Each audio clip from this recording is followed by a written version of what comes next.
I don't want no oil, a spoil in my shoreline. I like fish much better than crud. I like birds and things, a-creeping and crawling. Won't trade no more oil for blood. The sun done give us all we need to make this country run. But that black demon oil's got us fussing and fighting, and I do believe it's time we was done. I don't want them nukes run by them kooks who think radioactivity is fun. No more three-headed frogs or kids with leukemia.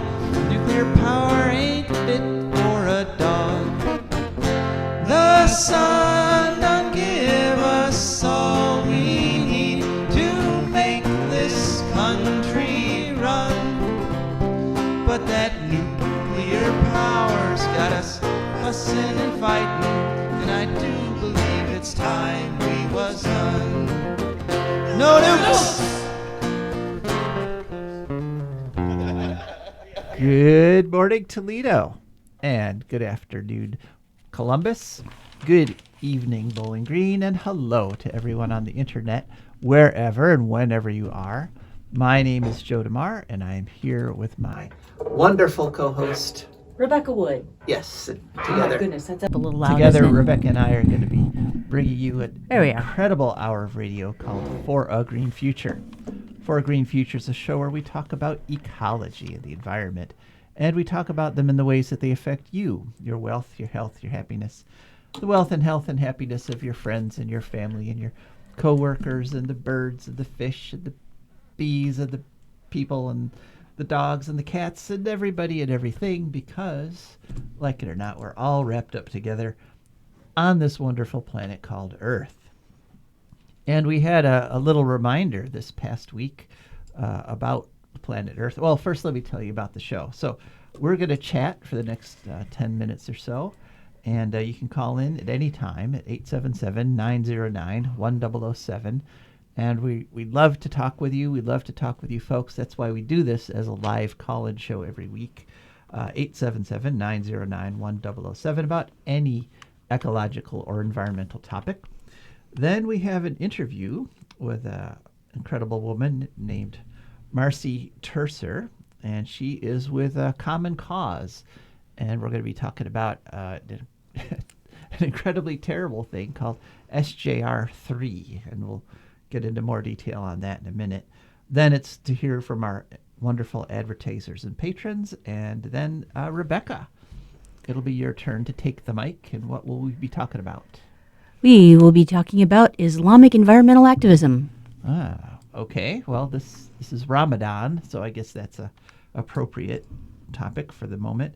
And then it's ecological news, and in response to our caller last week, who was feeling kind of down about the whole environmental issues right now, I made it a point to get some good ecological news in there. So it's not all doom and gloom. So stay tuned for that.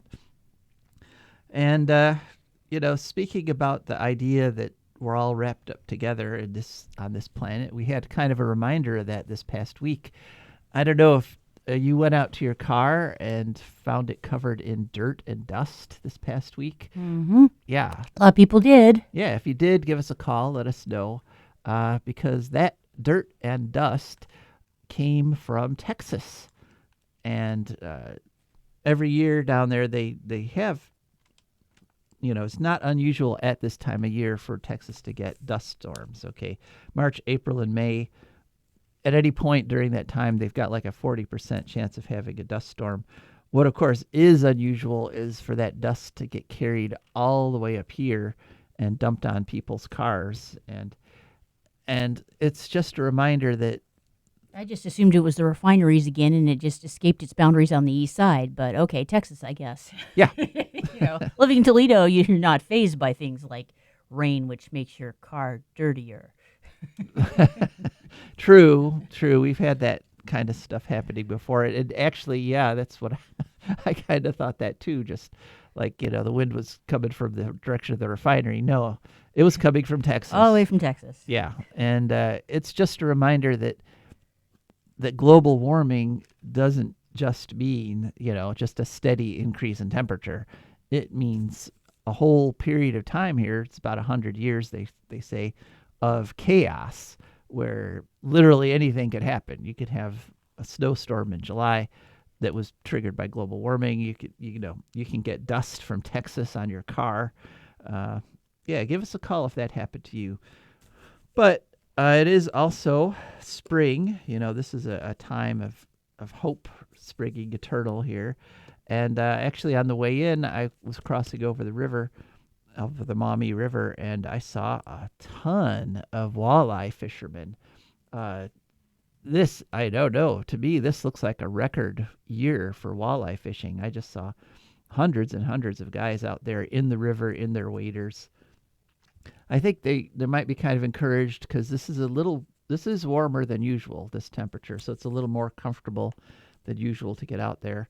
Plus, the price of food has gone up. Yeah. So being able to fill your freezer with walleye actually is kind of a... They're probably going to have that instead of eggs for breakfast. Yeah, definitely substitute. But it's a good protein source, walleye, And just a reminder again, we talk about your wealth, your health, and your happiness. The fact that you can go get fish from the Maumee, that, fish coming off of Lake Erie to spawn, that improves your wealth and your health. And if you talk to a fisherman, happiness. Yes. they're happy to be out there, with their waders and casting their lines and filling their buckets. And just a reminder that it's when you take care of the environment, when we don't pollute Lake Erie to the point that it's uninhabitable by fish, the environment will take care of you. Every year, this represents, thousands of tons of fish coming in to get eaten by people because our lake is healthy enough to support the fish. And when things happen like the government, like President Musk is putting the enforcement powers of the Environmental Protection Agency on hold so that the EPA can't protect Lake Erie anymore. When that kind of stuff happens, then the fish die and you don't get to go fishing. I'm sorry, but it's just as simple as that. And unfortunately, one of the ways that we have that protects the environment is right now at risk. And I stumbled across this accidentally. I had no idea this was happening. And actually, most organizations have not raised the alarm about this. This has flown almost completely under the radar. But I was watching public television, and I was watching the Ohio Channel, and all of a sudden I saw this testimony on something called SJR 3, which is Senate Joint Resolution 3. And what this does is it allows the U.S. Constitution to be completely rewritten. That is, it's calling for what's called a Constitutional Convention, and the Constitutional Convention means that people are just able to completely rewrite the whole thing from the beginning to the end. And we're going to get in more detail on that in our interview. But I just wanted to make the point before we start talking to our to Mary Turcer there from Common Cause that this is just the latest step towards having a not a democratic or a republic form of government, but to have what's called an autocratic government, one where the executive power has all the authority and, trumps the judicial and the legislative branches. And this is, a bad idea. This is a bad way to organize your government for all kinds of reasons. But one reason that I don't like the idea of living under an autocracy that doesn't get talked about a lot is just it's boring. True. Okay, if you've got just one person who's running everything, like Kim Il-jung there in North Korea, if you have that, basically, it's there's no give and play. There's no competing interests. There's no compromising. There's no talk about who's doing what. And like making deals and none of that really fun, chaotic stuff that you get in a democracy that allows the average citizen to have an impact on policies. I mean, that's really fundamental. That's the fundamental story of the environmental movement, really, is citizens who see an environmental problem, like their kids are getting sick, for example. This is how it happened at Love Canal. There were a bunch of housewives led by Lois Gibbs whose children just started getting sick, and the wives started, the women, the mothers started getting together when they would go to PTA meetings, or they'd get together for their little coffee clutches or whatever, and they would mention, Billy, my son Billy has this and that. Out at the shooting range with the AK-47s. Yeah, or housewife stuff. Right, housewife stuff out at the shooting range, or But they got together and compared notes and realized that all their kids were sick. That everybody was sick, and that led them to start trying to figure out why. And that's when they discovered they were living in a neighborhood that was literally in a toxic waste dump. And that's when they started making noise and affecting first the local elections, then the state elections, and then the national elections. It became an issue in the 1976 presidential election, or the 1980 presidential election, and they changed government policy. That's how the Superfund got created, was that they brought up their own issue, and then people all around the country realized, we've got toxic waste dumps here too. And everybody realized these needed to be cleaned up. Nobody had the money, so the federal government stepped in and created the Superfund, which has cleaned up thousands of toxic waste sites. Now, they have only cleaned up a fraction. There's still tens of thousands more. And so on some level, you could say that it has failed to solve the basic toxic waste dump problem, but it has prevented millions of people from getting sick. Yeah. Okay, it has cleaned up. Many of these sites have been cleaned up. We've got a toxic waste dump, a FOOSRAP site, as it's called, right here in Ohio, over in Lucky, and this was all because we have a democracy, and the women who started complaining about their kids being sick weren't just put into prison or told to be silenced by the party, and they were able to say things that went against the party in power's narrative. They were able to say things that went against what the president of the United States was saying when he was saying, this isn't that big a deal. They were able to say, no, it is a huge deal, and here's why. And that information was able to spread freely in our society, and it resulted in policy changes. Dictatorships are boring, okay? True. In a dictatorship, if some problem like this comes up, the dictator just says, shut up about it, or you're going to Siberia, or you're going into prison for the rest of your life, or you'll be executed. And that's the end of it. The problem doesn't get solved. And so this is just, it's one of the less mentioned reasons why democracy good, dictatorship bad, but it's a real one. I mean, I love being in a democracy where we can bring stuff up like this, where we can have a show like this one, where we directly can say the Trump administration's policy on environment is 100% wrong. Last week when the director of the EPA said we are getting out of the business of enforcing environmental law, and we're switching the purpose of our organization over to encouraging corporations and business and profits. We got the Better Business Bureau or somebody for that. Yeah. I'm pretty sure we do. Yeah. So we are, at this point, we are still free to say Trump and Lee Zeldin, the director of the EPA, are 100% wrong. And we oppose the government's position on this. And so far, at least, knock on wood, Rebecca and I are not being arrested and shipped off to prison because we disagree with the autocracy. But if they get to rewrite the Constitution, if they get to say, okay, 100% free speech is no longer protected, now you have to have speech that is approved of by the government, which you can do if you rewrite the Constitution. And other countries have constitutions like that. Russia, for example, when Putin took over, his first task was rewriting the Constitution. There's even England, even France have provisions in their constitutions that prevent 100% free speech. You can't talk against the government on some issues in some ways. One of the reasons we have the best country in the world is we don't have those limitations. We have free speech. And so this is just one of the reasons this SJR3 is so terrible. And now let's go to our interview with Mary Turcer and get a little more depth on this.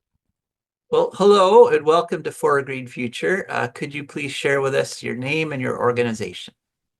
Well, sure. Thank you so much for the invitation. My name is Catherine Turcer, and I'm with Common Cause Ohio, and I'm the executive director. All right. And could you just give us a little bit of background on Common Cause? What do you folks do? Go ahead. Yeah, so Common Cause came out of Watergate. Essentially the sense that we needed better access to information, that we needed to do something about money in politics, that we needed to be able to not just vote, but be able to hold our elected officials accountable. And so, the first big campaign we worked on, it was getting 18-year-olds the right to vote. And since then, we've done a lot of different things, including things like redistricting reform. And I do a lot of kind of open government work and things like that. Mm-hmm. Well, this issue goes right along those open government lines there. I've been following for a while. Common Cause has sort of been sounding the alarm about this idea of a constitutional convention. What exactly is a constitutional convention, and why is it something we should be concerned about? So we always think about that first constitutional convention, and we think back to 1787. And the first constitutional convention, delegates from the states got together and said, okay, well, what is the framework? What is our vision for what our republic, our democracy should look like? And it was months, and it was contentious, and clearly a founding document created by white men. And so clearly there have been times that we've said, okay, we need to amend this. And we have an amendment process, and certainly the Bill of Rights makes a huge difference. But we have not had a constitutional convention since 1787 because of the worry of bringing a bunch of people together to have a fight over what we do with the federal government. The worry, of course, is that it'll be a bit of a free-for-all. Article 5 is fairly short. It doesn't provide parameters. It doesn't stop the delegates from changing the ratification process. So, for example, they could just decide that, really easy way to ratify a bunch of different things. James Madison, who we often think of as kind of the father of the Constitution, it was somebody who was very concerned about another constitutional convention. And he talked about, what's the lines, rabid partisans, and worries about what directions things could go. Mm-hmm. So when you say there's no parameters, basically that means they could rewrite the whole Constitution top to bottom. I think the thing to think about is the proposals that are out there say, hey, we want to get together and we want to talk about limiting the powers of the federal government, but they're already limited and delineated in the U.S. Constitution and the 10th Amendment. So when we start to think about like all powers that are not reserved to the United States are to go to the people and to the states. And so it's already limited. So, and the minute you start saying, okay, we're going to look at the powers of federal government, it's not a limitation. It is literally anything. And I think that's the thing that's really challenging. So I went back and I kind of looked at kind of quotes from people. So Mark Meckler, who was one of the, a co-founder of the Conventions of States, one of the big efforts to do an Article 5 constitutional convention. He is also the founder of the Tea Party. So one of the things he said is that this Article 5 convention, a convention of the states, is intended to reverse 115 years of progressivism. Now, this was a couple years ago, but if you think 115 years, you start to think about, well, what are the kinds of things that have happened since then? Women got the right to vote. We had the New Deal. Like, if you start to think about the kinds of things that happened, more and more of the people of the United States had access to the ballot. It's pretty stark to think about, okay, your goal is to go back 115 years. And that's that is the vision of a convention of states. I was appalled. I attend the hearings at the State House. Senate Joint Resolution 3 has had 2 hearings in the Senate. So this is in the General Government Committee. Former U.S. Senator Rick Santorum came and testified. And one of his main points was he wanted to remove the 17th Amendment. Now you're like, okay, well, wait a second. What is the 17th Amendment? That's direct election of U.S. senators. And so, yes, there are a lot of things that I would like to change in our government. And there are a lot of things that we could envision changing in the U.S. Constitution. But the worry is that it would be a real free-for-all, a runaway convention without parameters, and that there's some genuinely terrible ideas out there. Yeah, I watched some of those hearings too, and that's what prompted my concern here. Couple things I heard that kind of worried me. One was one of the people testified, I believe her name was Tells, said that this was to help Doge, basically. In other words, admitting that some of what that Doge thing is doing is unconstitutional. So you've got to change the Constitution to let them go ahead and like cut out programs and cut out departments that, according to the Constitution, they don't have the authority to do. And I think the thing is that all sorts of different people might have ideas about what should be accomplished during a constitutional convention. And, Article 5 doesn't include kind of parameters for solving disputes, meaning, that's not, no one in the justice system could help to intervene. You could just imagine some of the genuinely problematic ideas that could arise. And I worry most about the whole thing of like, let's change the ratification process. The other thing that happened in the Senate Government Committee was there was a hearing about, this is Senate Bill 112. There was a hearing about this bill that delineated like who would become delegates. But when you read it, there's no parameter for like, okay, we want to, I don't know, honor the diversity. We want people from Northwest Ohio, and we want people from down in Columbus. We want to honor the entire state. There was nothing about partisan, like a legislature led by the GOP could, in this, if this passes, could select only Republicans. And so, yes, we're just one state, but we are getting closer. So 19 of the 34 states necessary for the Convention of States. So we're getting closer And there's no reason to put us in more danger. We're already at a point where there are a bunch of different challenges in our democracy right now, and we need to figure out how to solve them. Right. And, just going back to getting rid of the idea of directly electing people like senators, and just instead, I guess they could be chosen by the governor, or in other words, way too much concentration of power. Our show, it's called For a Green Future, and we focus on ecology and the environment. Can you speculate a little bit about how changing the Constitution might hurt efforts to protect the environment at the federal level? Mm-hmm.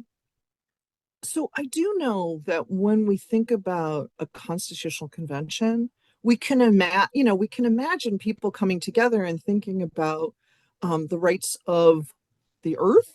There are things that we could think about that we could change. Money not equaling speech. There are a variety of things that you could imagine making changes that could protect our planet, address climate change, just make a big difference.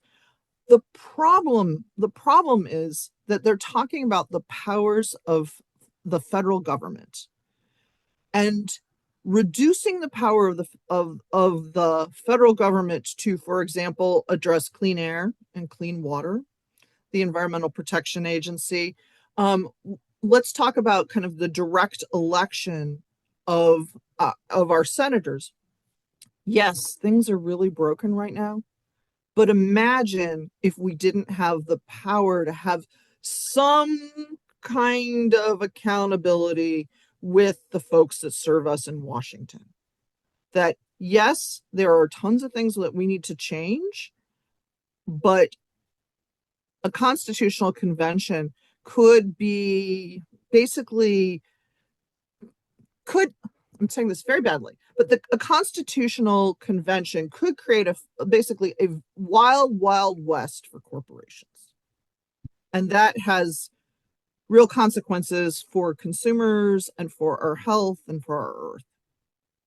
Right.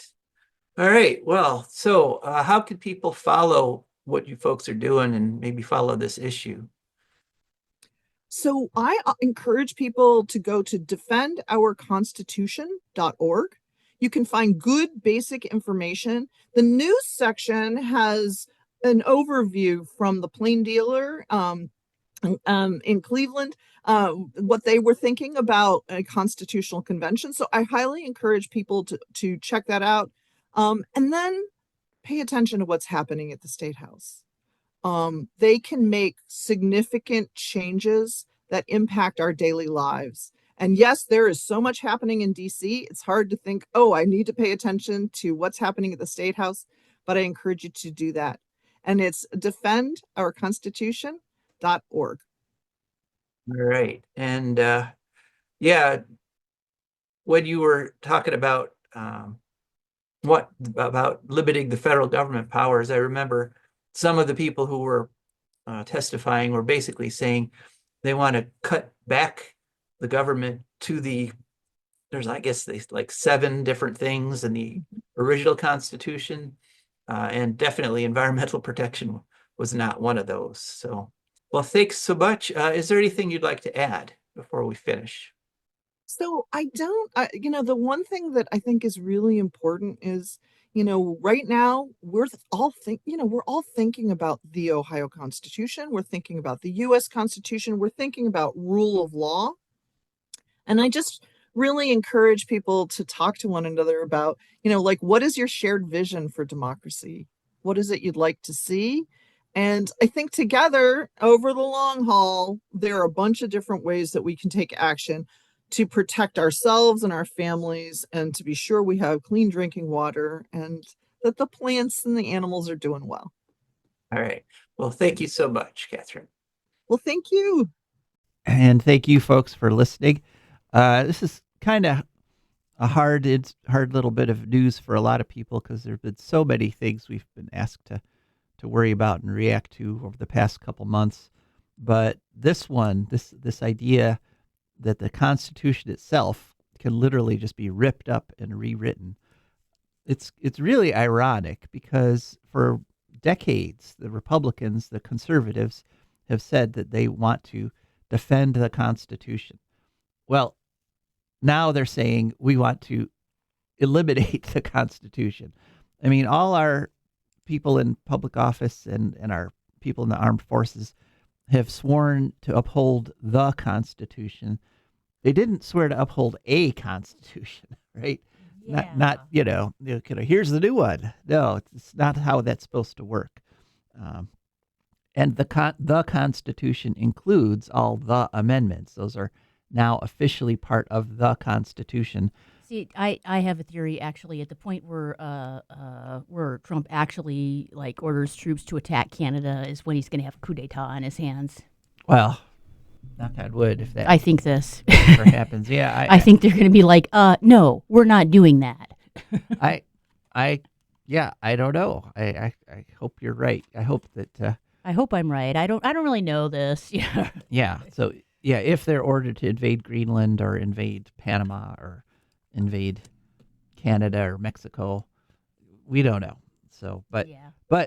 the thing is, we should not get to that point. No, it really All wouldn't right. be good. This is not a test I want run on I was right about this. our government. Okay. Yeah. Let's not go there, as they say.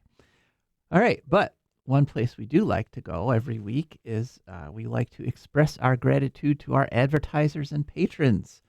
And these are amazing people. And so For a Green Future is brought to you by the Wood County Park District.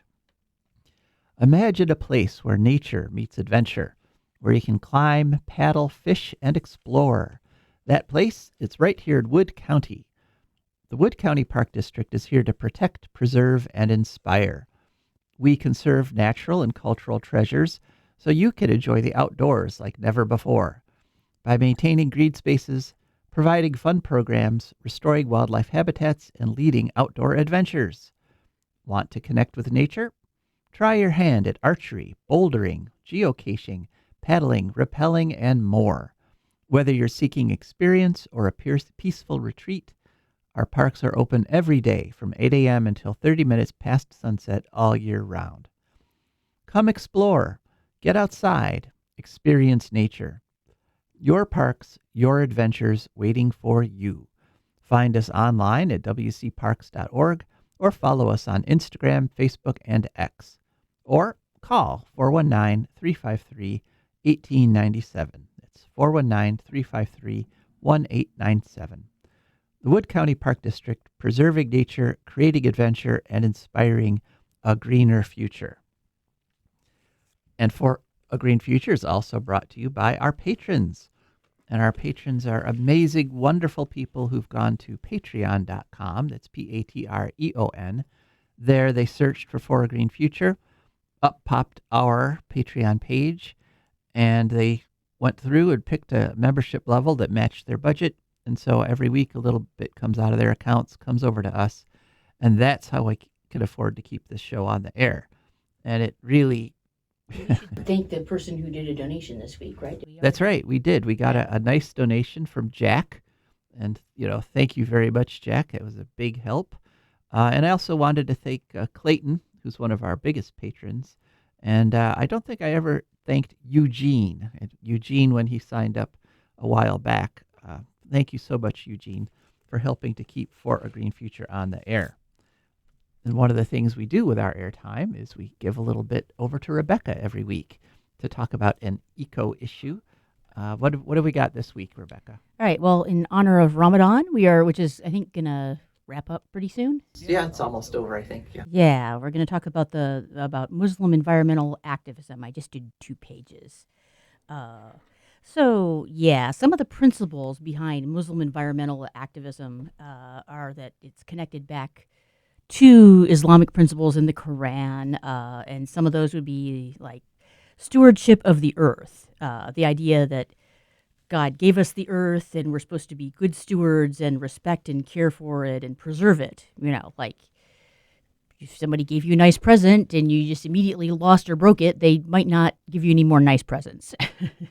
because they don't understand that you just have ADHD, okay? Not defensive at all.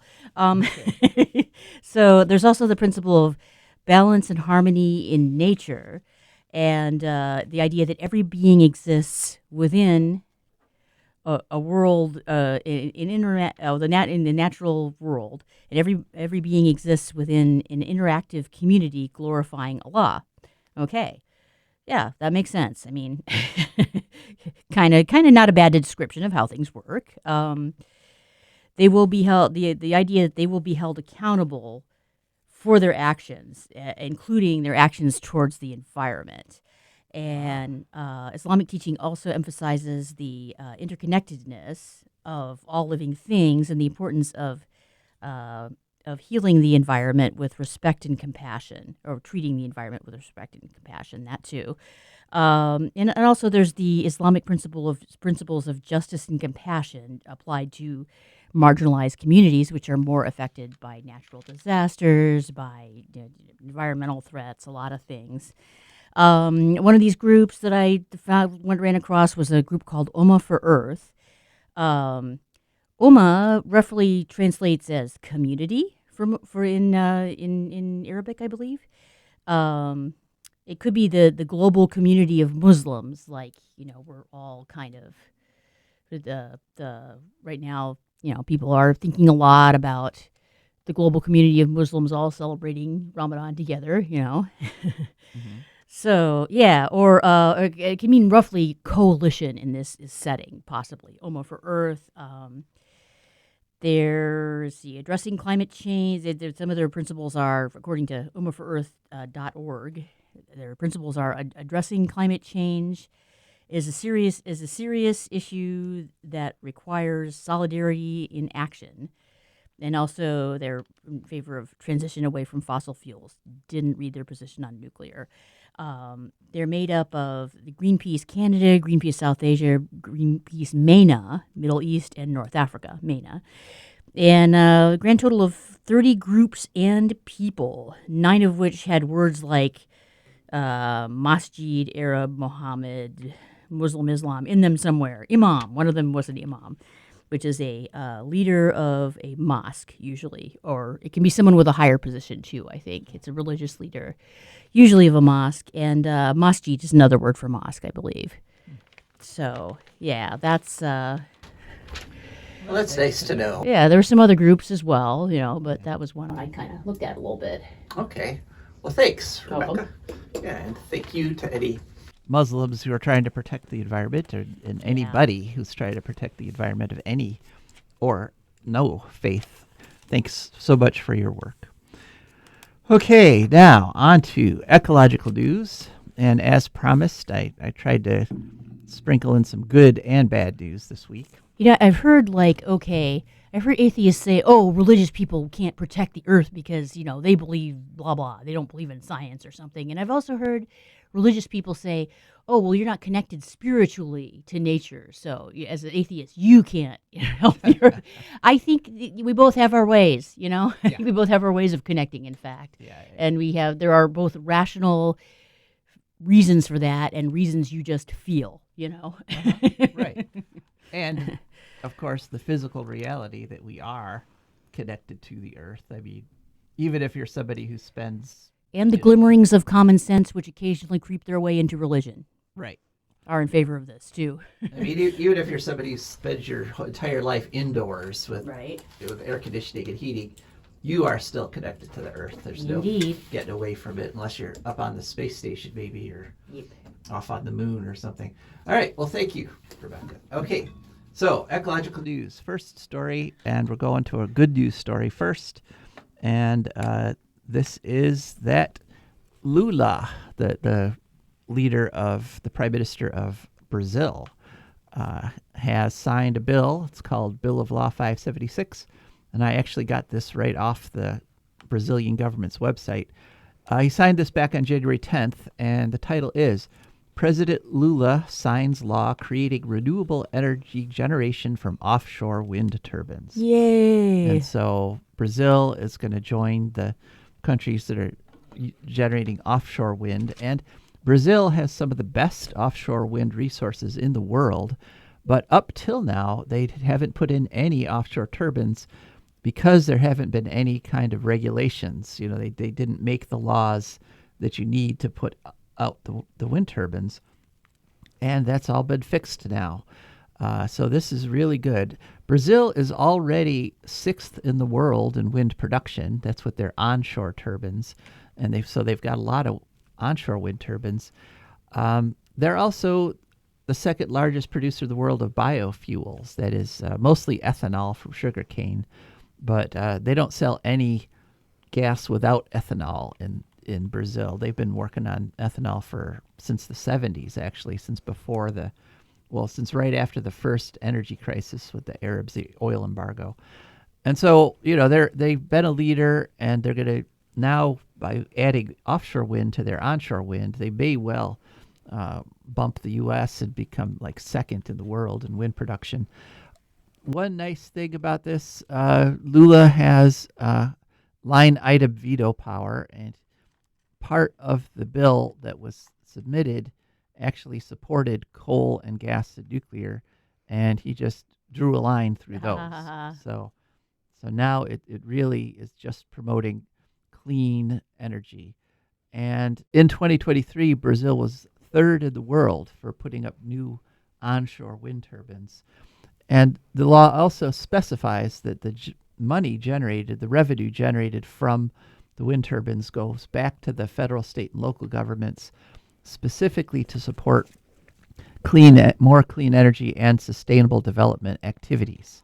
So, in other words, having the turbines in the sea will improve the environment on the land. So, good news for Brazil.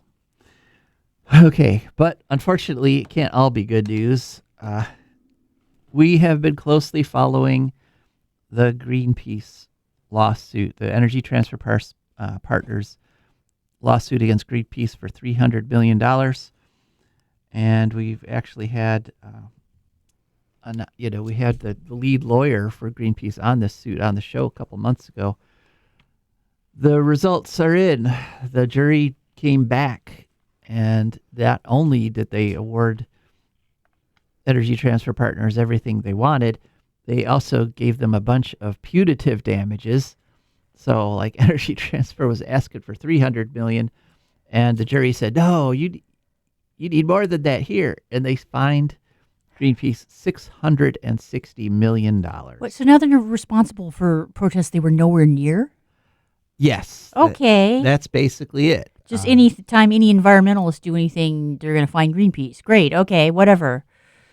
Yeah. Or whatever environmental organization has the most money, the deepest pockets. Right. Even if they're not, one of the founder or, didn't help organize it or anything like that. Right.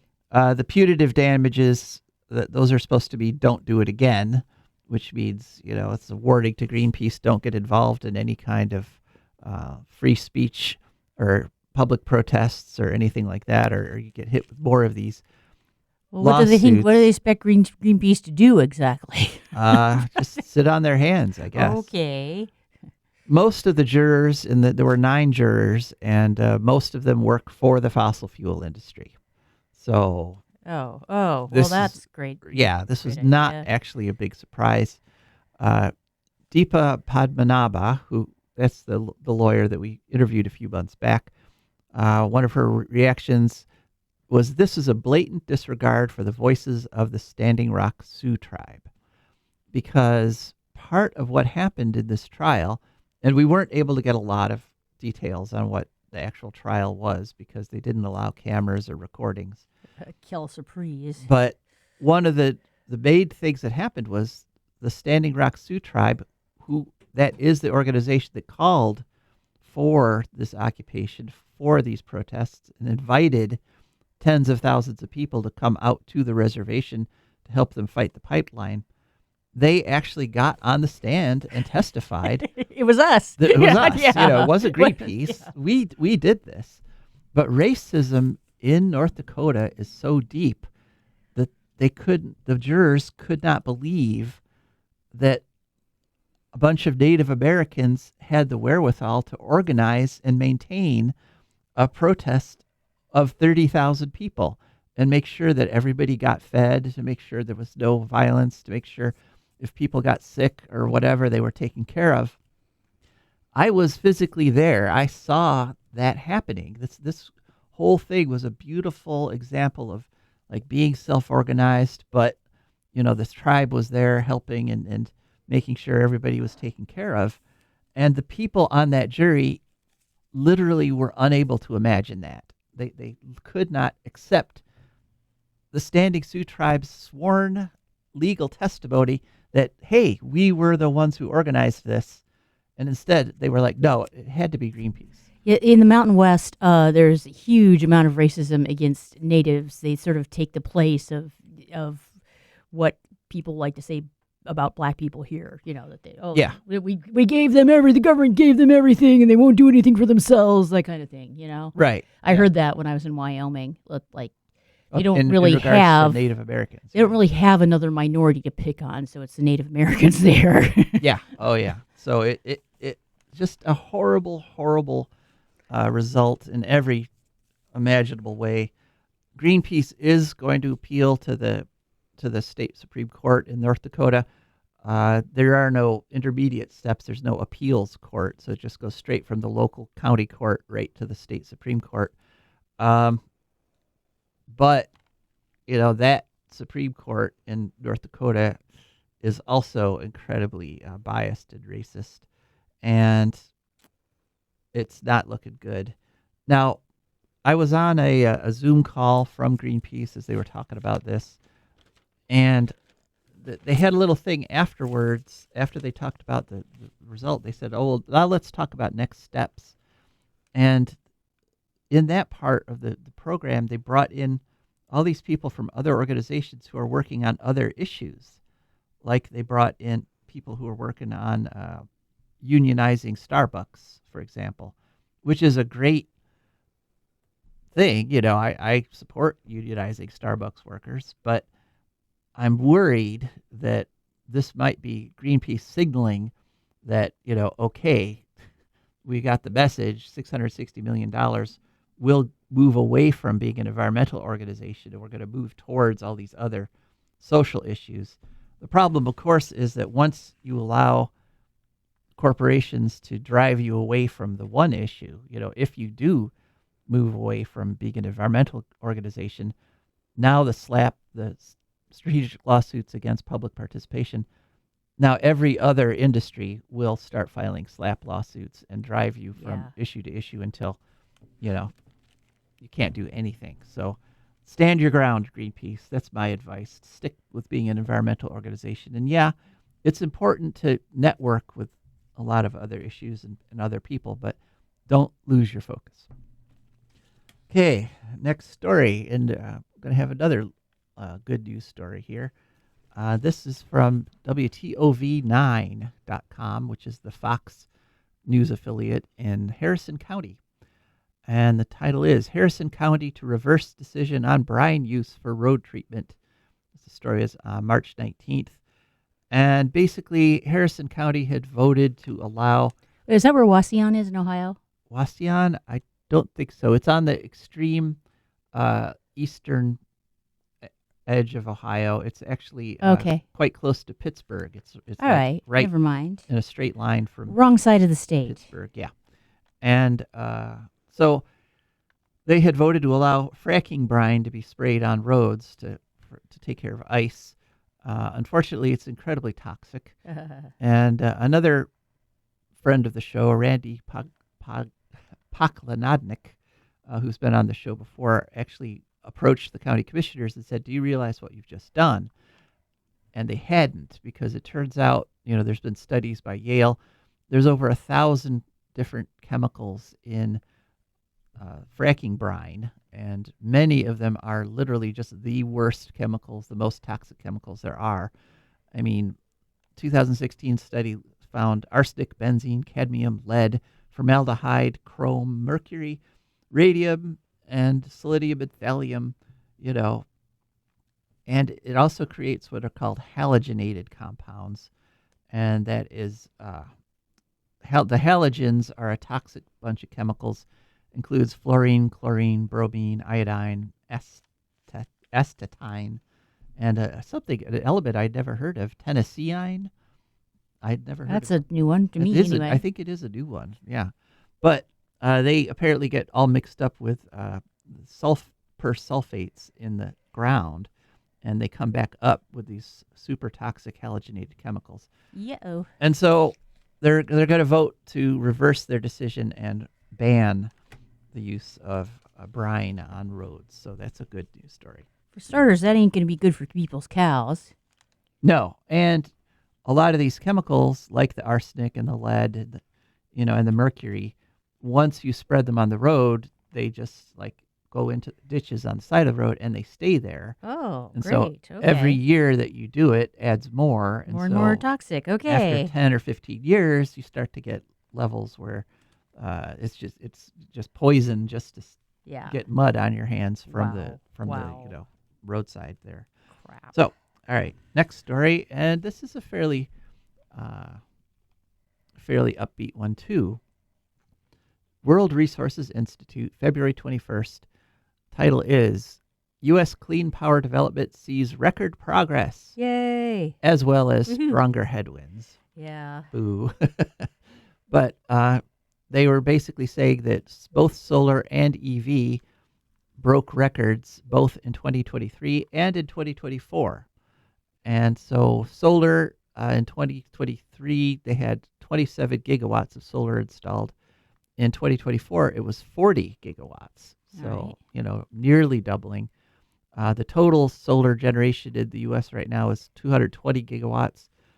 That's, the equivalent of 220 nuclear power plants. That's 7% of the U.S. electricity demand. Batteries are growing by leaps and bounds.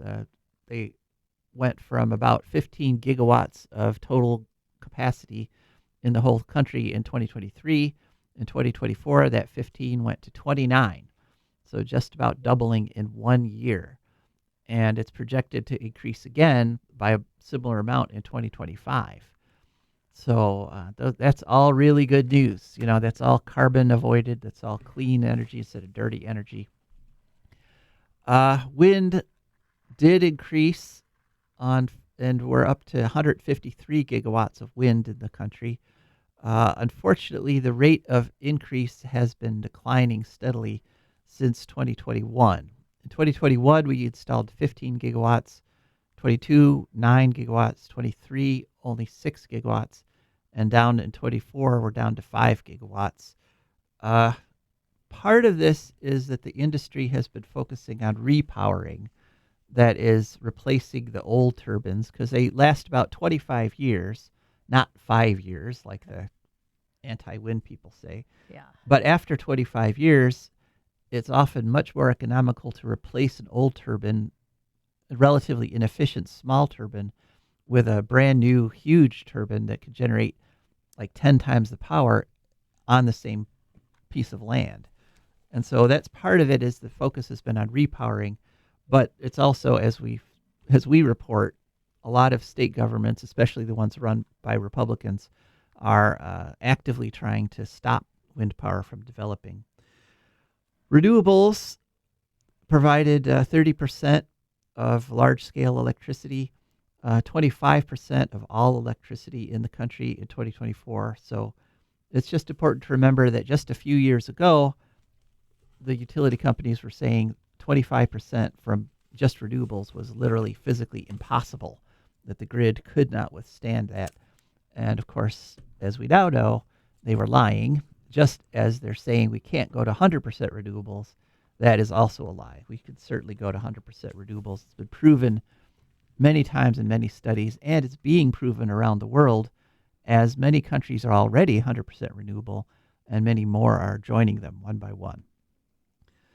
Okay, last story. Unfortunately, we're going to end on a down note.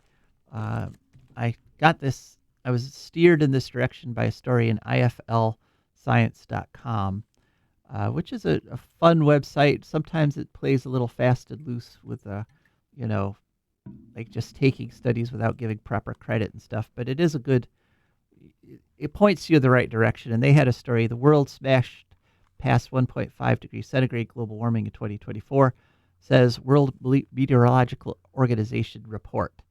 So I went and looked up the original report, and we had record levels of warming in 2024, 1.55 degrees above the 1850 to 1900 average, the warmest year in 175-year record of keeping temperatures.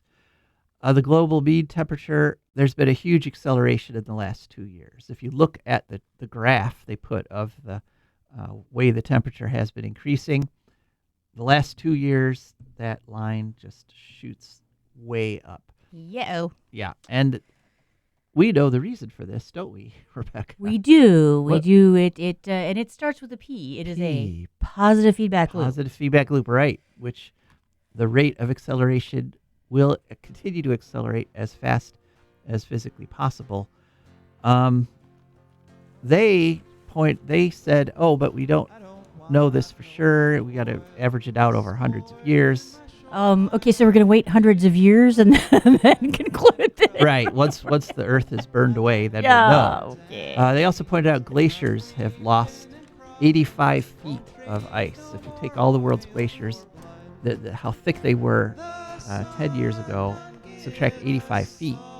So a lot of the glaciers are just gone now. But There used to be snow on top of the mountains, boys and girls. Yeah. All right. Boys, girls, and other. So that lends the urgency to what we're doing. So thank you so much for listening. This is Joe DeMare, And Rebecca Wood. and we'll be back next week.